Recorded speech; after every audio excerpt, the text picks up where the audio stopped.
This is the Mazda RX-5 RF, which recently came into Forza with the new playlist known as Cars and Coffee, and today we're going to be testing out to see if this vehicle is worth the hype. Now, by the time of recording, you still have basically a day before the challenges end, which, of course, by doing the challenges, you can get this car and also the Subaru BRZ 2022 model. So try to get this car as soon as possible, but today we're going to see if this car is worth the hype.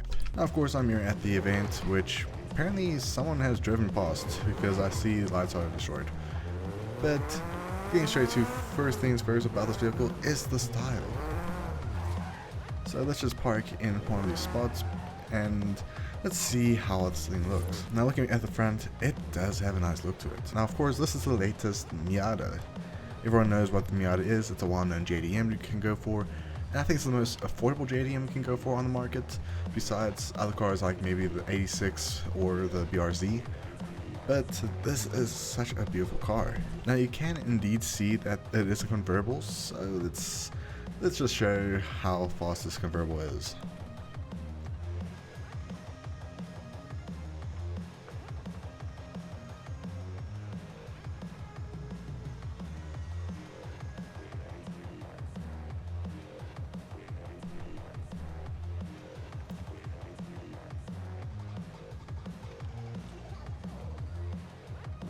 Yeah, it takes a long time to actually go straight from convertible to something else, which is one of the bad things about this car so far that I found. Now, definitely say when it comes to this car, my first thoughts was actually pretty surprising because one, the speed and the acceleration is not as I expected.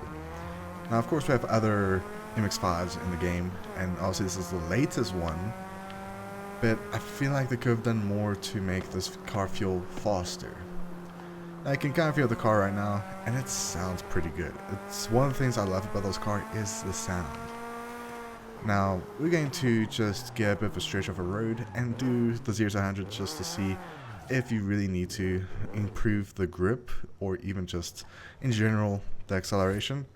So I'm going to obviously put a timer somewhere, but we're going to see how quick this thing is.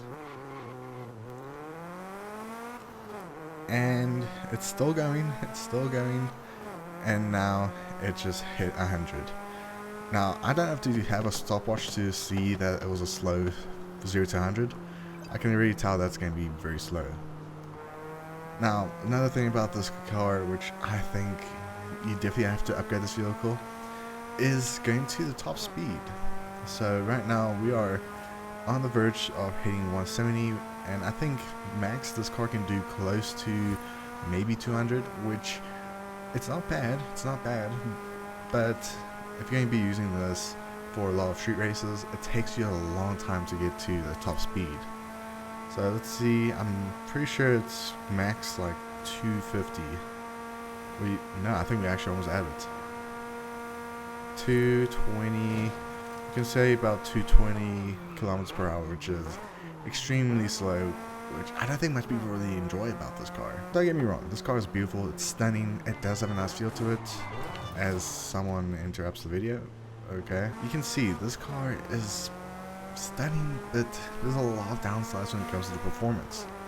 You're probably wondering, what's the handling like? And the handling is actually not too bad. Now, if you're also going to go at top speed and you swerve a bit, it does slide a little more than most cars in the same range, but it's nothing that can steer away from this vehicle.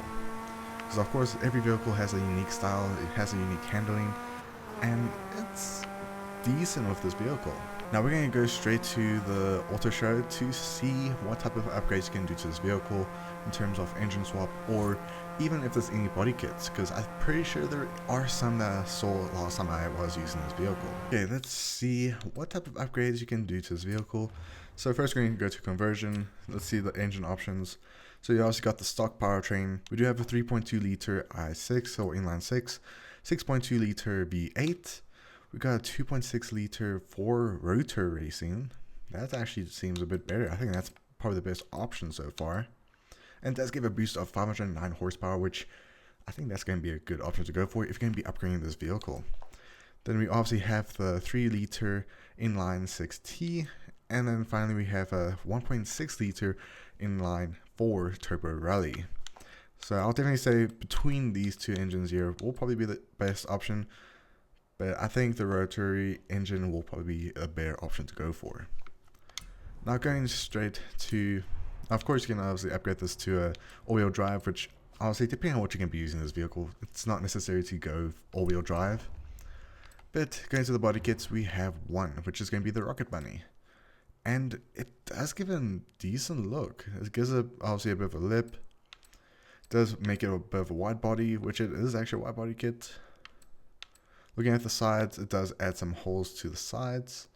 At the back, it does kind of change. No, it actually adds a bit of a lip at the back. This is not a bad option. I just realized it takes away the Mazda logo on the back though.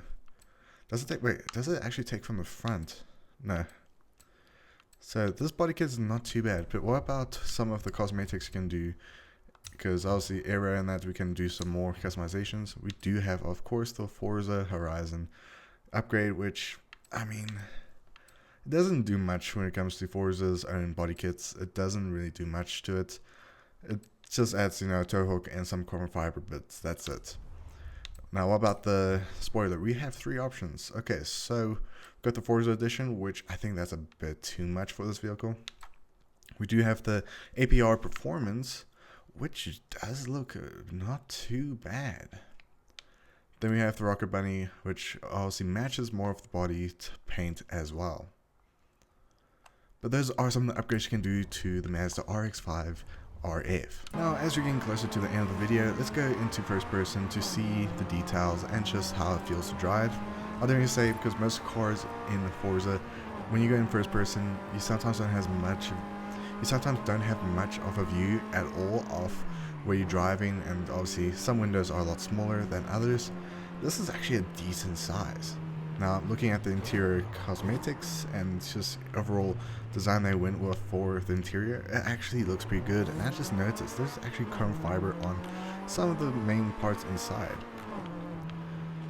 But now, let's just go straight to a nice spot where we can conclude this video if I would recommend the RX-5 RF. My final conclusion of the RX-5 RF, if you should use it in Forza or not, I'll definitely say you can't keep this car in stock. It's going to definitely pull you back in a lot of races, unless it's all based on obviously the same class. To not only give it more performance when it comes to speed, but also with acceleration. Now, I'll definitely say handling is pretty good with this car. It is a beautiful car.